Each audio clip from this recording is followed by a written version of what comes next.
안녕하세요. 부자오빠입니다. 지금 미국 프리장이 또 하락을 하고 있는데 정말 지긋지긋하죠. 저도 솔직히 너무 지겹고 좀 짜증도 납니다. 저는 평생 장기 투자를 마음먹은 사람인데 지금 6, 7개월 정도 하락했죠. 뭐 솔직히 뭐 겉으로는 아무렇지 않은 척하지만 저도 데미지가 있습니다. 일단은 짜증이 납니다. 좀 해도 너무하다는 생각이 들고, 물론 뭐 한편으로는 저가 매수를 계속 들어가고 있지만 그래도 눈에 보이는 수익이 없으니까 좀 힘든 것은 사실입니다. 그래서 오늘은 멘탈을 잡기 위해서 제가 가장 좋아하는 피터 린치에 대해서 오늘도 공부를 해봤는데, 뭐 복습이죠. 이 내용을 여러분들께 공유를 해드릴까 합니다. 자, 일단 피터 린치 하면 가장 유명한 게 마젤란 펀드인데 1977년부터 1990년까지 마젤란 펀드가 연평균 29.2%의 경이로운 수익률을 기록합니다. 그때 당시 세계 최고 펀드로 인정을 받게 되는데, 정말 희한하게도 세계 최고의 펀드인 마젤란 펀드에 투자한 투자자 중 절반 이상이 돈을 잃었습니다. 아니, 연평균 29.2%의 누적 수익률 2700%가 넘는 세계 최고 펀드의 절반 이상이 돈을 잃었다? 정말 얼핏 생각하면 말이 안 되는 것 같은데 이건 엄연한 사실입니다.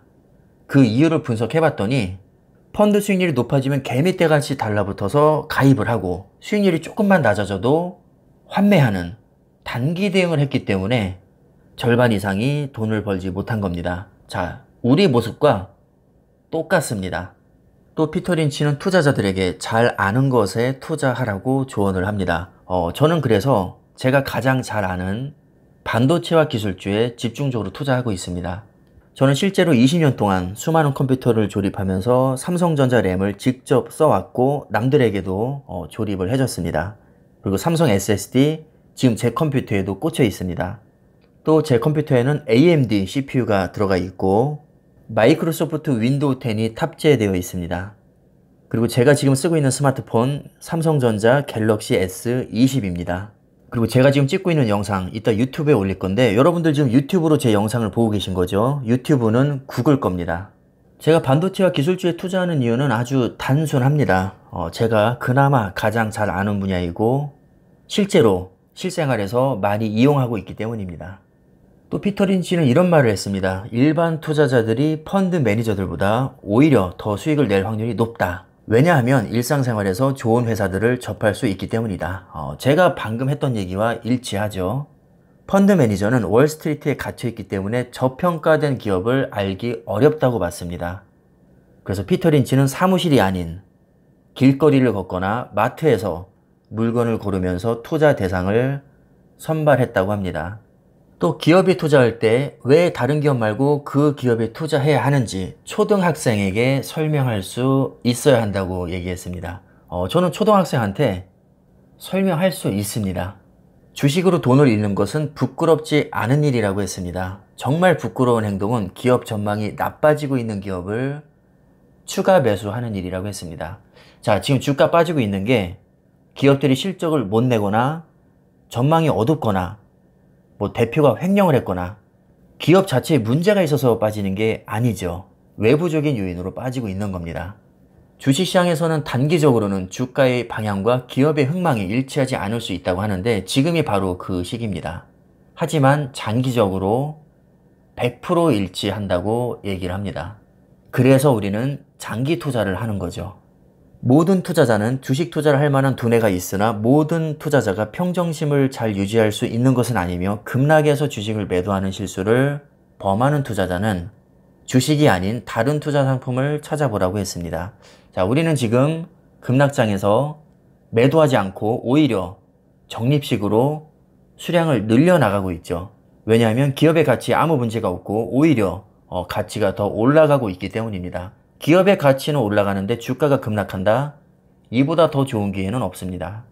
걱정거리는 언제나 있는 법이니 뉴스의 나쁜 전망들을 무시하라. 기업의 펀더멘털이 나빠질 때만 주식을 매도해야 하고 단순히 나쁜 시장 전망에는 신경 쓰지 말라고 했습니다. 바로 지금의 상황이죠. 오직 우수한 회사의 주식을 보유했을 때 시간이 투자자의 편이며, 맞습니다. 저는 계잡주에 투자하지 않습니다. 세계 최고의 기업들에만 투자합니다. 다이어트와 주식 투자에서 성공을 결정하는 것은 머리가 아니라 끈기라고 했습니다. 제2의 인텔, 맥도날드, 디즈니라고 수식어가 생긴 기업에 투자하지 말라. 정말 좋은 기업이면 제2라는 수식어가 붙지 않으니까 공감합니다. 저도 개인적으로 제2의 뭐 이런 거 별로 안 좋아합니다. 자, 그렇다면 피터 린치 말대로 삼성전자가 실적을 잘 내고 있는지 한번 확인을 해보겠습니다. 올해 7월 7일자 기사, 불과 일주일 전 기사고 가장 최근 매출인 2분기 매출 77조를 돌파하면서 역대 두 번째 기록을 세웠습니다. 영업이익은 14조를 넘길 것으로 예측이 되고 상반기 매출 154조, 하반기까지 합치면 연매출 300조 시대를 열 것으로 예상이 됩니다. 참고로 이것은 사상 최대치에 해당됩니다. 아직까지 삼성전자가 연매출 300조를 넘긴 적은 단 한 번도 없습니다.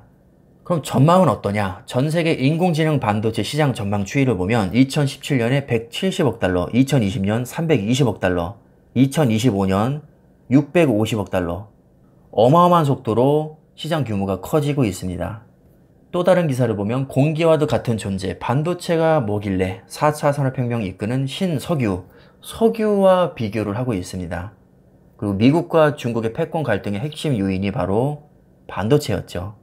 자율주행차는 어떤가요? 요즘 전기차와 자율주행차가 뜨고 있는데 2017년까지만 해도 일반적인 내연기관 한 대당 791개의 반도체가 들어갔는데 지능형 전기차에는 1119개 반도체가 들어갑니다. 근데 2022년에는 내연기관이 850개, 지능형 전기차 한 대당 1510개 반도체가 들어갑니다. 5년 사이에 전통적인 내연기관과 전기차 모두 반도체가 더 많이 들어간다는 얘기죠. 둘 다 발전을 했기 때문입니다. 자, 그렇다면 5년 후, 10년 후에는 어떻게 될까요? 뭐 안 봐도 비디오 아닐까요? 당연히 반도체 시장 규모는 훨씬 더 커질 겁니다. 인류 역사에 퇴보란 없기 때문입니다. 기술은 무조건 발전하는 겁니다. 글로벌 자동차 반도체 시장 규모 전망치를 보니까 2020년에 450억 달러, 2040년에 1750억 달러. 뭐 당연한 결과죠. 인간의 사전에 퇴보란 없습니다. 무조건 반도체는 시장 규모가 커지게 되어 있습니다. 이게 제가 반도체에 투자하는 이유입니다. 초등학생들한테도 쉽게 설명해 줄 수 있습니다. 앞으로 반도체 시장 규모가 커질 것이고 기업의 이익은 증가할 테니까 주가도 우상향할 것이다. 이게 반도체에 투자하는 이유입니다. 여러분들도 피터 린치 명언을 잘 되새기시고 이번 하락장을 잘 이겨내시기를 바라겠습니다. 자, 그럼 영상 여기까지 하겠습니다. 감사합니다.